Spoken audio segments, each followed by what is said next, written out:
Today we are going to learn about JavaScript data types and data structures. Programming languages, as you have all known, have built-in data types, but these often differ from another language to language. This article or this video is on about explaining you JavaScript data types as well as data structures that are used in JavaScript for the daily use or the use of JavaScript. So watch this video until the end, and if you like the video, then you can consider subscribing my channel. I have a lot more videos covering JavaScript topics on various methods or some other topics.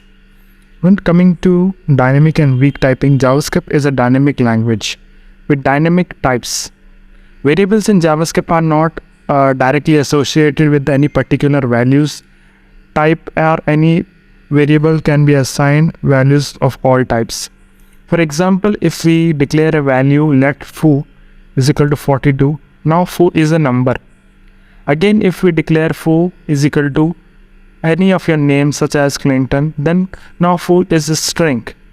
And again, if you reinitialize it with foo with a boolean value which is true or false, now foo becomes boolean. So this is weak typed. This is also called as weakly typed, which means it allows implicit type conversion. Now you can see first we started with a number, storing a number. So that data type was a number data type. Then we reinitialized foo with a string. So the data type now changed to string.